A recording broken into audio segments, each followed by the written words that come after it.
Hello, j'espère que tu vas bien. Bienvenue sur ce nouvel épisode d'Ayam Hello Nicolas. Comme d'habitude, j'ai tiré au sort une de mes pensées pour moi-même. En plus, je l'ai écrite façon stoïcienne, bien inspirée par my man Marc Aurèle. Et je l'ai écrite aussi à un moment important, à un moment délicat, celle-ci. Et donc, je pense que j'aurai pas mal de bonnes choses à dire tout au long de cet épisode. Et donc la pensée est, tu cesseras de souffrir quand tu cesseras d'interpréter tout ce qui t'arrive. Et j'aurais même pu rajouter, en fonction de tes erreurs et de tes échecs passés.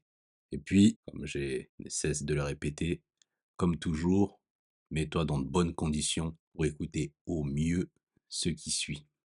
Cette pensée est incroyable parce qu'elle me rappelle, comme tu le sais, je suis toujours de façon spontanée, elle me rappelle une période de ma vie où, je sais pas si tu es comme moi, en tout cas, bah, j'étais comme ça avant, et beaucoup moins aujourd'hui, beaucoup, beaucoup moins, où j'avais cette propension, bah, pour faire simple, hein, si tu sais, t'es pas à l'aise avec ce mot-là, c'est cette tendance naturelle à interpréter tout ce qui m'arrivait, même à surinterpréter tout ce qui m'arrivait. Donc j'étais constamment en train de regarder limite, la vie, les événements un peu comme un Rubik's Cube, hein, dans tous les sens, à essayer de mettre toutes les faces de la même couleur en fait, tu vois?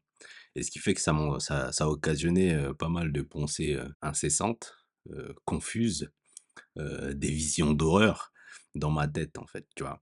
Et je m'étais résolu à écrire une pensée pour me rappeler qu'il fallait que je cesse de faire ça et surtout pour changer ma façon de procéder.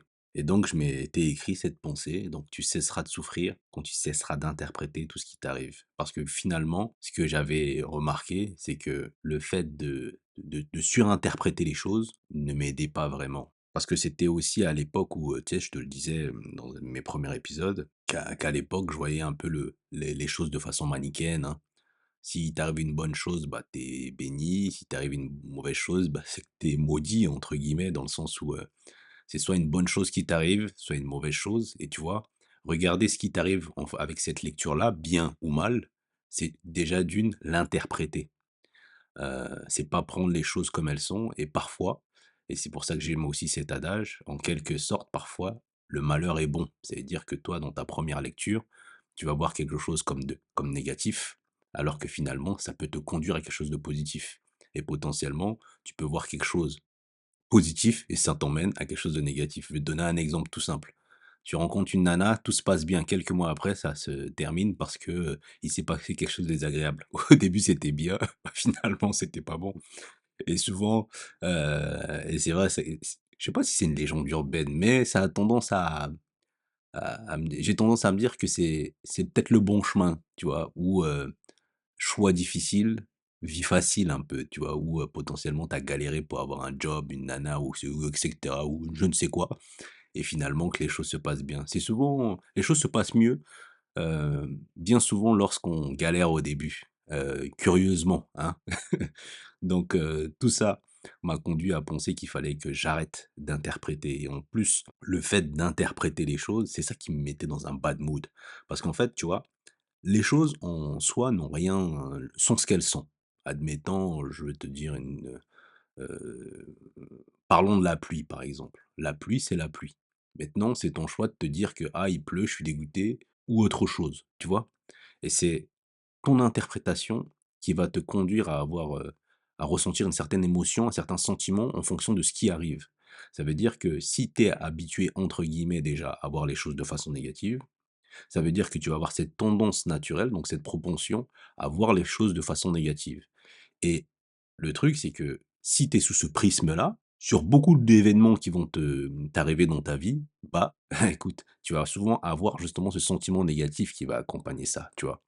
Et moi, mon but à ce moment-là était d'arrêter ça parce que je trouvais ça malsain, personnellement, de continuer à entretenir ces pensées, de continuer à entretenir ces interprétations, tu vois?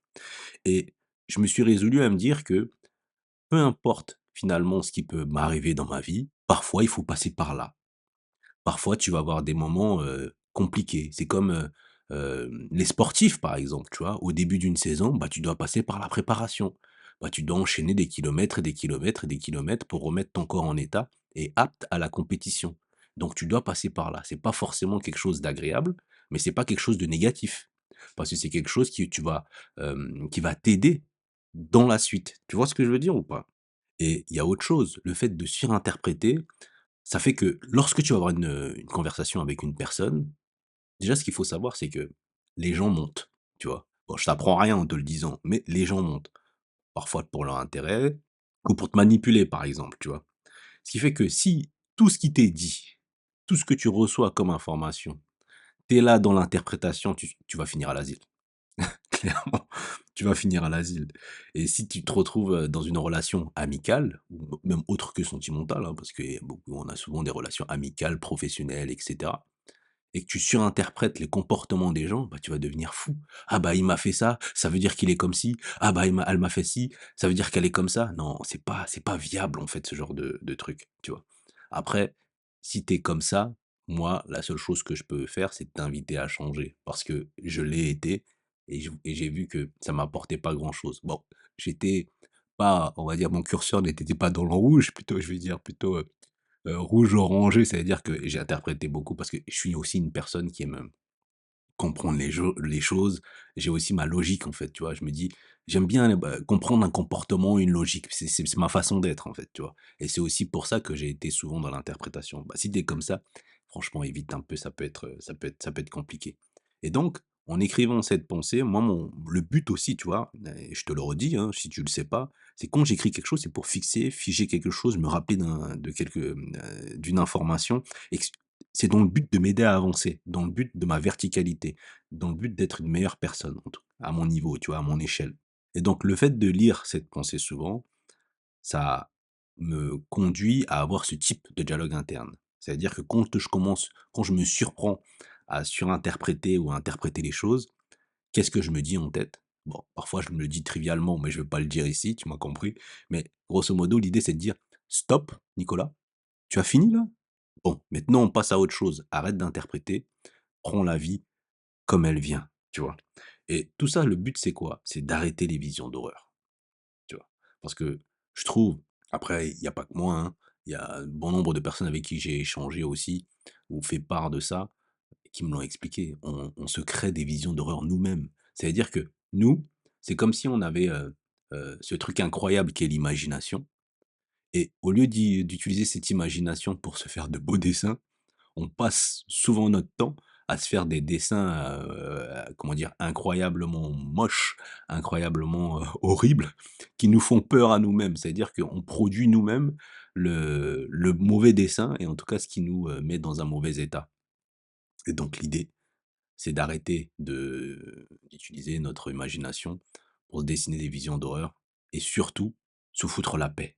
Et en fait, ça, c'est vraiment une chose qui est importante aujourd'hui pour moi, c'est-à-dire que les tuiles, m'arrivent aussi, hein, comme hier de toute façon, mais aujourd'hui j'ai cette, capacité pour le coup, j'ai la propension, donc la bonne habitude, maintenant une tendance naturelle à me dire: «Nicolas, OK, je sais que c'est arrivé de cette façon-là, mais fous-toi la paix en fait.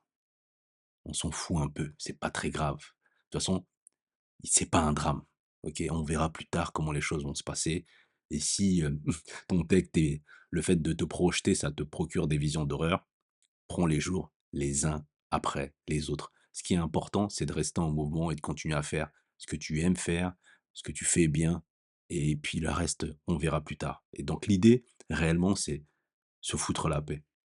Et là, j'ai envie de revenir sur un truc que j'ai dit au début de l'épisode, c'est quand je disais que tu cesseras de souffrir quand tu cesseras d'interpréter tout ce qui t'arrive en fonction de tes erreurs et de tes échecs du passé. Et ça, c'est vraiment un truc pour moi qui est fondamental dans ma construction aujourd'hui, dans ma façon de penser, c'est le passé, c'est le passé. On ne peut pas se projeter dans le futur en fonction de son passé. Combien de situations, combien de trucs que l'on rate ou on passe à côté juste parce qu'on se dit: «Ah ouais, mais dans le passé, c'était comme ça, ou j'ai vécu telle expérience avec telle personne», que ce soit amicale, professionnelle ou sentimentale. Donc comme je vois quelques similitudes, ça va forcément se passer comme ça. Mais non, en fait, on sait rien. La vérité, c'est que pour ce qui va arriver demain, on n'en sait rien. Et je prends toujours cet exemple, super bateau, super simple, c'est que imagine-toi dans ta dizaine et aujourd'hui, par exemple, tu as une vingtaine d'années ou une trentaine d'années, voire une quarantaine d'années. Est-ce que tu aurais imaginé la plupart des choses qui se sont arrivées? Non, non, non, non. Donc comme c'est non, bon, en fait, contente-toi de dire: «Ça, c'était mon passé» et peut-être que demain et forcément, même sûrement, j'ai envie de te dire, parce que tu es pas la même personne, tu côtoieras pas forcément les mêmes personnes, tu auras pas forcément toujours les mêmes habitudes. Donc les choses aussi, donc l'équation sera différente en fait, tu vois? Donc il faut arrêter de penser son futur en fonction de son passé. Ça, c'est vraiment un truc que je dirais le plus souvent possible aux gens qui m'entourent et même dans mes épisodes de podcast parce que c'est la réalité. Et c'est souvent ça qui nous bride. Tu vois, tu as envie de faire quelque chose, tu as envie d'aller plus loin dans une relation amicale, professionnelle ou autre, nanana, ou créer quelque chose parce que tu en as envie, que ce soit un business, une activité, une passion ou autre. Et tu te dis, ah, comme j'ai échoué hier, bah, j'y arriverai pas demain. Et ça, c'est quelque chose qui nous bride. Et même moi, hein, et c'est pour ça que je fais toujours cet effort d'écrire des pensées, d'avoir ces ressorts mentaux en me disant stop, d'avoir un dialogue interne pas forcément positif, mais qui brise justement, mes chaînes mentales. Parce que je trouve que c'est hyper important. Ça m'a coûté beaucoup de bonnes opportunités. Comme je l'ai dit dans certains épisodes en tout cas dans les débuts, c'est que j'ai pris des décisions sous la peur. Je sais quel résultat ça donne. Aujourd'hui, j'ai décidé de prendre les décisions avec la confiance et ma vie est totalement différente, tu vois? Je me fais peur parfois, c'est vrai, mais ma vie est totalement différente et ce que ça m'a apporté en plus, ça m'a apporté la paix. Ça m'a permis d'avoir beaucoup plus de simplicité, en fait, dans mon quotidien parce que c'est réellement ce que je cherche pour aller dans la verticalité, pour m'améliorer, c'est je rends les choses simples, moins complexes, donc facile à détricoter s'il le faut et je continue à avancer et vraiment, cette pensée pour moi, elle est, au-delà de vraiment de tout ce que j'ai écrit, comme pensée, tout ce que j'ai écrit comme pensée, celle-ci vraiment elle me tient réellement à cœur. C'est comme croire en soi, la première marche d'une belle aventure en fait, tu vois?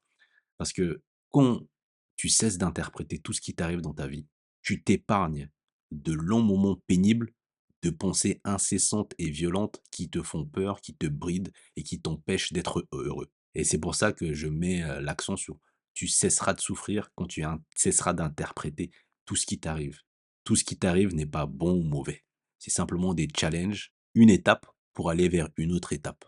Mais il n'y a rien de bon ni mauvais. Il faut enlever ce côté binaire un peu de la vie, tu vois? En tout cas, moi, c'est la façon dont je pense. Peut-être que tu penses pas comme moi, mais j'espère au moins que tu comprendras mon propos à travers tout ce que j'ai essayé de dire depuis le début de l'épisode. C'est vraiment ça. Il faut ouais, à mon sens, faut arrêter ce côté binaire de la vie parce que ça peut nous pourrir. Après, c'est aussi ma mentalité qui me fait penser ça, parce que j'ai une mentalité bien précise, une façon de voir le monde bien précis qui me conduit à penser ça. Tu vois, quand je te dis, dans un des épisodes où moi je vois les choses, hein, l'univers ou appelle-le Dieu, à la façon dont tu veux, comme une orchestration, il faut que quelqu'un bouge d'une place pour que tu accèdes à cette place et cetera et cetera.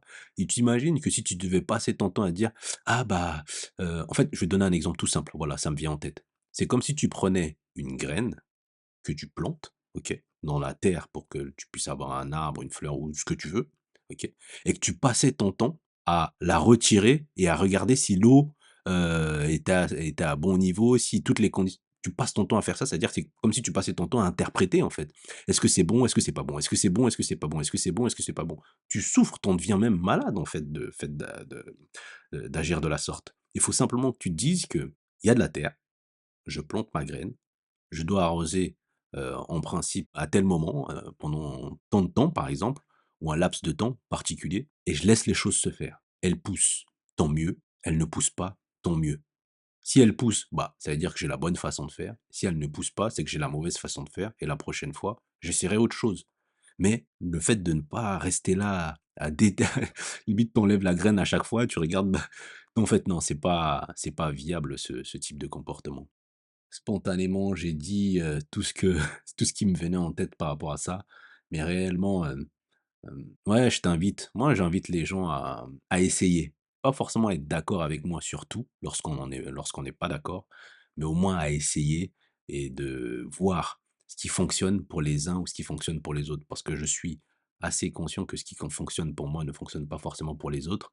Mais lorsque tu te retrouves dans une situation où tu peines à avancer, où tu as l'impression que tu vois des similitudes et que c'est pas top, tu peux essayer autre chose. Et je pense que cesser d'interpréter ou de surinterpréter peut-être, c'est une bonne chose dans le sens où on souffre moins de ses pensées, on est moins anxieux, on est, on est moins prompt à l'insomnie, et à ce genre de choses, ou aller dans des addictions, parce qu'on se sent affaibli et qu'on a besoin de compenser, on a besoin de combler et cetera et cetera.